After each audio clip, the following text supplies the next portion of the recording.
Well, guess where I am?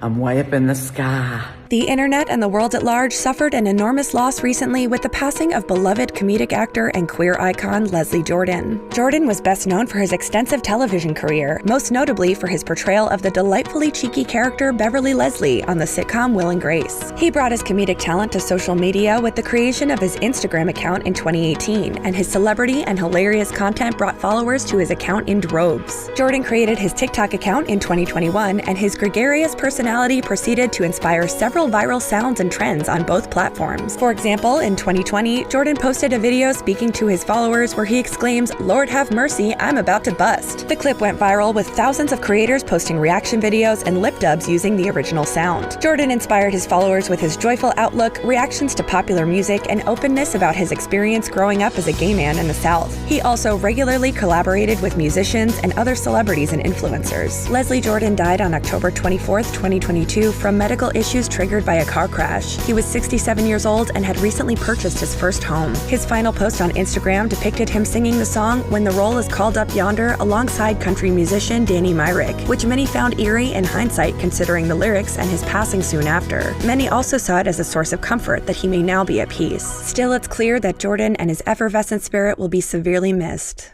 Memes in our magazine? It's more likely than you think. Favorite candy? Reese's Pieces or them Lifesaver gummies. Jody Cieutat is a 40-year-old TikToker as well as a professional actor and stunt double who recently went viral on TikTok after posting a video in which he responds to a user comment asking about what his favorite candy is. He states that his favorite candy is Reese's Pieces or them Lifesaver gummies. He has since been dubbed by the internet the Reese's Piece guy due to the weird way that he pronounces the candy in his answer. Cieutat joined TikTok in February of 2021 and posts content relating to his identity as a little person as well as a stunt performer. In July 2022, Cieutat released a video of himself running, fulfilling a promise to his viewers to do so once he reached 20,000 followers, and footage from the video was used in many of his CapCut fan edits. His favorite candy video that earned him the Reese's Piece nickname was uploaded in September 2022 and received roughly 12.4 million plays in the span of 10 days. The audio from the video became a notable sound on TikTok and is often used in lip dub skits on the platform. Memes in our magazine? It's more likely than you think. Chainsaw Man. It's the anime of the fall, or the year, or the century. It's pretty hype. If you're an anime fan, you're probably also a Chainsaw Man fan, stan. It's essentially a slam dunk for Studio Mappa, the studio creating Chainsaw Man, and they were so confident in this fact that they bet the whole company on it. They made an entirely new wing of their studio, the budget is huge, the hype is huge, and not to be biased, but I've been watching it pretty much every week, and it's essentially the greatest thing since sliced bread, which is one of the dumbest sayings ever. I mean, sliced bread is cool and all, but it isn't that important of an invention. Ever heard of penicillin? Chainsaw Man was destined to blow the socks off of weeaboos who probably never put socks on to begin with. Let's be honest, they've never had to go outside for anything in the past 4 years. Before the show came out, the manga was already huge. I mean, you could buy a plush and figure for every character before episode 1 aired. You could probably buy Chainsaw Man themed lamps. It's that ubiquitous. The show, of course, has had its fair share of memes, as it's one of the largest things in all of media right now. I read an article the other week that said it's not only the most hyped anime, but the most hyped show around the world. I mean, I guess that isn't that hard when your competition is like a show about Blockbuster on Netflix or 24-hour election coverage by that one guy who honestly looks like he's about to wed and have some kids with the electronic map on NBC. The show itself starts with one of the coolest anime openings ever, which is covered in cinema influences to dozens of different movies, from Reservoir Dogs to Pulp Fiction to The Big Lebowski. I guess the author of the manga is a huge film geek, and it shows. There's like a million references in this minute-long opening. I wouldn't be surprised if there's a frickin' Sausage Party reference in here. Speaking of Sausage Party, this show is very, very lewd. I mean, it's the perfect show for that one guy who has to spend $500 on every new bikini figure that comes out, which 9 times out of 10 is just a REM figure. The second a scene comes out, like the scene of Denji cupping Power's breasts, they put a figure out of it. One of the main characters, Makima, is particularly memeable and is huge in the fandom. In the show, Makima and the main characters sort of have a dog and master relationship, which is pretty funny. Online, this has led insane stans to bark or woof whenever a picture of her is present anywhere. I mean, you could just set your profile pic to Makima on a social media page, and immediately 100 weebs will show up on your profile barking and woofing. People will even cosplay Makima and just type bark for me, and the comment responses are louder than a dog shell shelter. They also refer to her breasts as woofers, and I'm sad that I had to say that sentence out loud. I fear that if I even go to any anime conventions anytime soon, all I will hear is distant howling that gets louder and louder as I get closer to the venue. Another popular character is Kobeni, and one of the big memes is her sad cat dance, a viral dancing meme trend which is an imagining of events that take place during the Chainsaw Man manga. In January 2021, video game developer Benedict uploaded a video of a game they called the Chainsaw Man dance game, which would feature Kobeni dancing in a DDR clone. This dance was pretty popular, leading to other videos like this Not Kobeni dance by the same creator that made Anka Zone. This spread around and users started making sad cat dances of other famous anime or anime adjacent characters. I personally think we need more creativity though, you know, something cursed like a Peter Griffin one just to mix it up. Joe Biden's sad cat dance, he'd probably crumble into dust if you tried that one. Kobeni herself has sort of been dubbed as the best girl of the series, a term only uttered by terminally online weebs. Imagine you called your favorite female friend a best girl. It's sort of very cringe when you think about it, but whatever, we'll let it slide. A popular meme other than her sad cat dance is to redraw her in other media properties. For example, here's her freaking out in a Breaking Bad setting, which is pretty funny to imagine. Kobeni sort of freaks out in a lot of scenes, so you can really throw her into any setting. Maybe on the set of Jaws, throw her in a blender, maybe she's falling into the lava like Anakin in Star Wars Episode 3. You name it, Kobeni is basically stuck in an infinite loop of torture in this meme. Sucks for her. My personal favorite is this image of her and a joint with the caption, Kobeni rolls worst joint ever, asked to leave club VIP room. In Chainsaw Man, devils manifest based on the amount of fear that particular devil has. For example, I have a fear of Discord moderators, so maybe there would be a Discord moderator devil that would manifest in my room, or like a Reddit user devil. One big meme online recently is that Kobeni has made a contract with the sloppy devil, and as you can imagine, this is pretty popular online. I hate the internet. Anyway, that's a pretty good overview of some of the biggest Chainsaw Man memes as of late. I'm quite a fan of Chainsaw Man, so hopefully these memes keep manifesting like devils on this great internet we unfortunately call home. Anyway, I'm gonna go watch the new episode of Chainsaw Man now. Peace. Memes in our magazine? It's more likely than you think.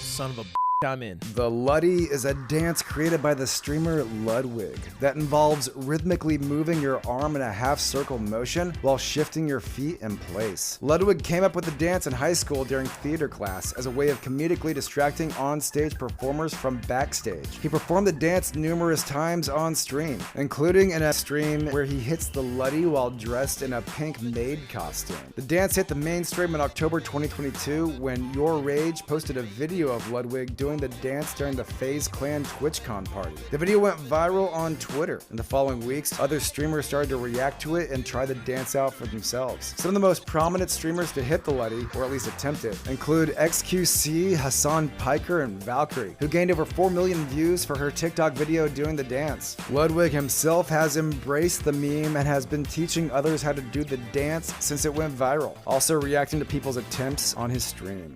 Memes in our magazine? It's more likely than you think.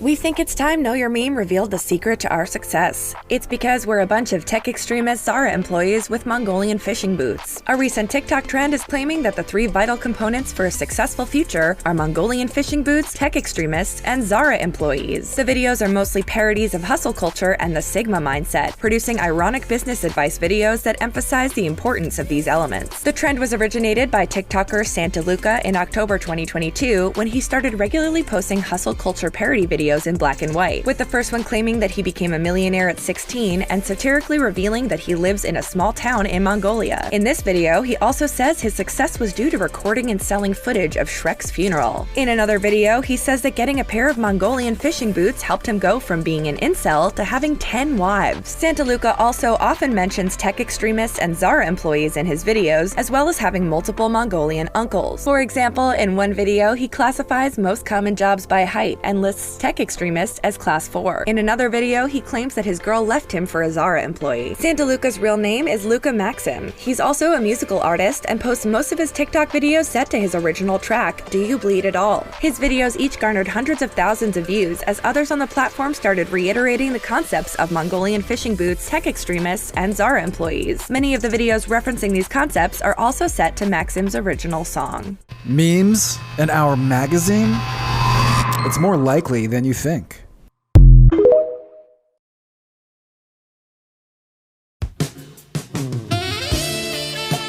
VTubers. They get a lot of hate online, which I've never understood. I mean, they're anime girls. Anime girls just print money. If anything, this is one of the few futuristic things that doesn't surprise me. I'd rather watch VTuber 9000 than pop into the metaverse and hang out with Mark Zuckerberg's soulless model.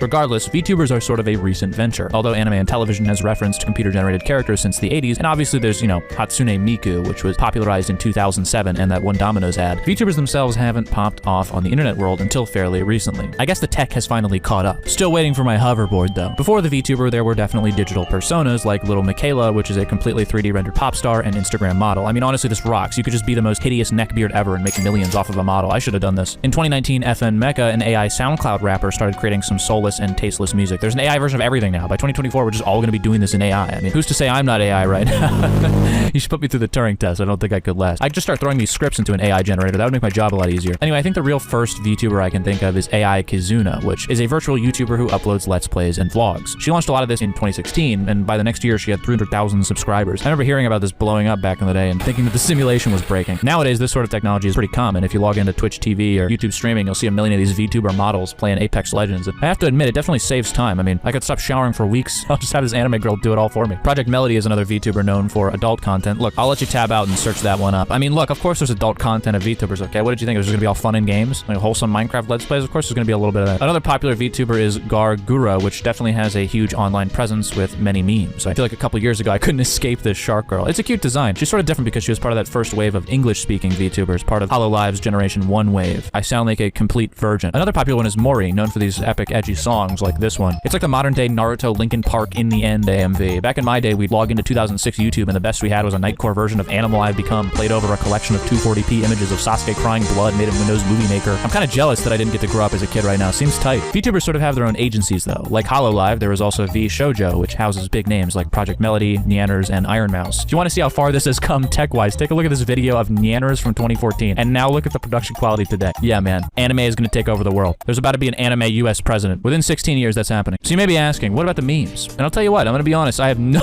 idea what this space even considers to be a meme. There's such a barrier to entry here for me. It's like walking into a farmer's convention. It's just completely out of my wheelhouse. I try to watch a VTuber video and I'm like, okay, yeah, this is cool, but where am I? Can I read the newspaper? But let's try to cover some of the bigger memes real quick. In 2021, there was a huge joke about how VTubers never show their feet or lower halves. In fact, it makes sense. You don't really need to show your feet. You just need chest up on most streams. This leads to a lot of funny jokes, like this Twitter user showing that this VTuber model has stickman legs. Honestly, there should be more ironic VTuber models, like a stick model VTuber would go so hard, or just like a VTuber of some horrible, cringy, deviant art style. Sonic Chew VTuber. VTubers also make for a lot of really good reaction image memes, like Pain Peko, which is an image of absolute despair. Obviously, there's a lot of cool fan art as well, and fan content. The scale of style and technicality is pretty wide. Like on one side, there are PNG tubers, which is just like a 2D image with a moving mouth, South Park looking ass, all the way to the insane production value of someone like Code Miko, which almost feels like a real virtual show. Like this has more production quality than anything on Netflix, if I'm being honest. The broken English could also be really cute too, like this famous quote, "I'm Die, thank you forever" by Inugami Korone. I think I'm gonna take that line now. I'm done looking at VTuber memes. I'm Die,